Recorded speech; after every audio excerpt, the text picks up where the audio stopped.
Hello Nissan Skyline fans. So it's kind of weird for me personally because I have more Nissan Skylines than any other car in my collection, maybe around 30 of them.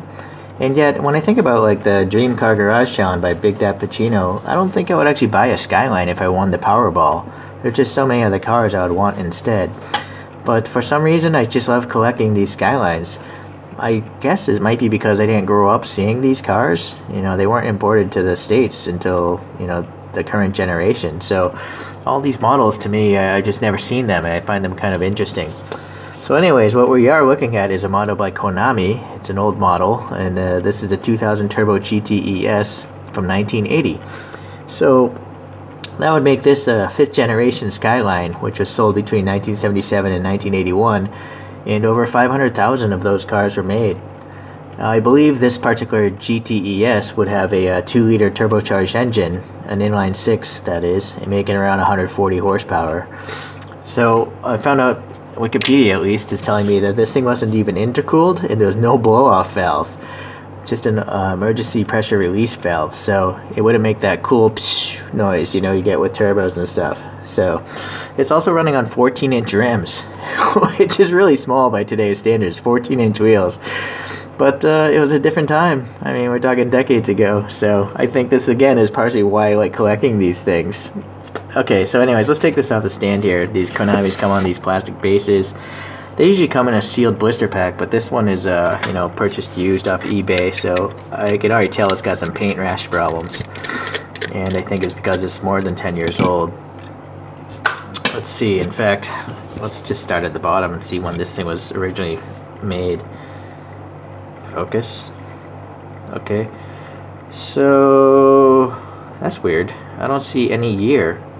Historically, I think Konami's have some sort of year when the casting was made, but I'm not seeing it this time. Right? Am I blind? No, I don't think so. So this is one of the lamest bases I've seen in a while. It's just this little muffler. So it's kind of funny. These tire treads look very familiar with other Konamis. They share a lot of tires, but they still look pretty good.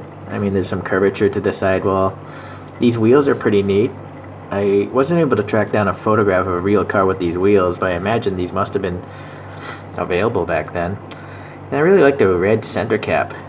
It's not 100% hit properly there, but it's nice. It's just a nice detail. It matches the rest of the car. And then you can see here 2000 GT Turbo printed in gold. That's kind of cool. But you can also kind of see the orange peel going on here. It's not the greatest paint job, but I don't think these Konamis are expensive when they're originally sold. That's a Skyline and GT, so that's pretty neat, pretty good. There's silver paint on the door lock, the door handle, and the window molding. So good details. A little orange on that blinker or reflector. I think it's a reflector. Okay.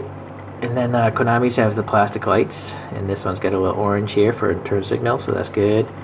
The printing again there. Maybe these are backup lights, or I'm not sure. They seem a little bit far away from the license plate to be license plate lights, because I also see this bar. So I'm not sure what those would be. Maybe they're reflectors? Okay, well it's nice to see that there's a separate plastic bumper here. It's just black, but that's accurate to the car. It's not, it's nice that it's not molded into the casting and just painted black. It's literally a separate piece, so that's cool. And it looks like this whole back facade might be all this red plastic and then they painted it black and silver. I could be wrong. I'm not sure if it's... Let me look at it off camera.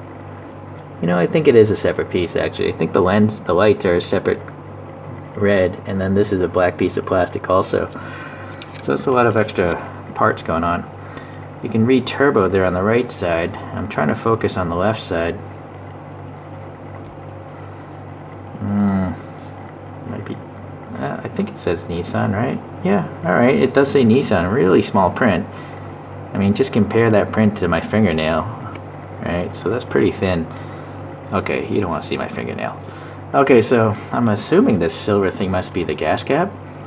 Okay, there's some black interior there. So yeah, looks like there's a paint rash. It's pretty much happens on most old red cars. I'm coming to learn that in this hobby. This chrome plastic up front here is starting to pit or flake off or evaporate or something. I'm not sure. Good ribbing there. That's pretty cool. And then these wiper blades, I think, yeah, they are molded in. They're just not painted. Okay, so we got distortion from these thick windows. But there is an interior. Let me pull out a flashlight here and let's see if we can see something. Okay, so we got some ribbing on the seats, a stick shift, interesting looking steering wheel, definitely looks retro, and the dashboard as well. It's got some indication of some instruments, so that's pretty good. Back seat has some ribs as well, so it's a nice interior. It's just, you know, black, but the photograph of the real car, it's black interior as well, so I suppose that's accurate. Okay, so now the front end, and this is where I kind of think this might be the ugliest generation of Skylines. What do you guys think? I don't find this front end to be attractive at all, but it's kind of the part of the charm of these models, I think. Man, I don't know, I'm laughing because I think it's so ugly, but still pretty interesting to have, I guess. I guess maybe this is an S for like a Skyline logo or something back in the day. It's got these little I think this must shoot out wiper fluid. You know, granted, I don't think there's a wiper there, but maybe it shoots out fluid to help clean off the headlights. Okay, and then we've got a little orange paint there from these reflectors there, or maybe they're turn signals. I'm not sure. Okay, and it's riveted, so I didn't mention that earlier. Okay, so yeah, I guess it's to be expected that an old car model, I'm not sure exactly when, but I'm sure this is from 2005 or earlier than that, just based on all the other Konamis I've collected so far, but I might be totally wrong. There's also a wiper blade back here, no paint though. Okay, so, well, let's pull out the spins, and actually, first let's compare it to that photo there.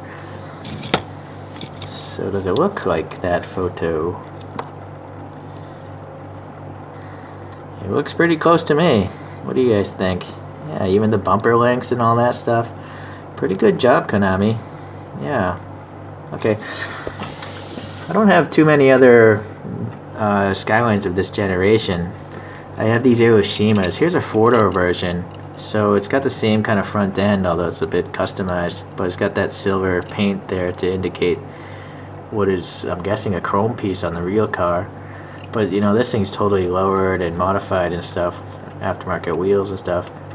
But I'm gonna put it up there anyways. And then here's a coupe version, just like that Konami, but this thing is even more customized. So I think it's a Liberty Walk kit. You can see this crazy overhanging front end, you know, so the headlamps are in shadow. I like it. It's pretty cool. What I really like about Aoshima is their paint. In general, they seem to have the best paint quality long term. I only have a very few with paint problems. So, okay, well yeah, so naturally the Aoshimas are lowered and slammed to the ground, and they got the crazy body modifications, whereas the Konami's going for a stock vehicle. So yeah, I think it's nice just to have all of them, really, just like variations. So if you like Skylines, this video was for you, and thanks for watching. We'll see you in the next spin.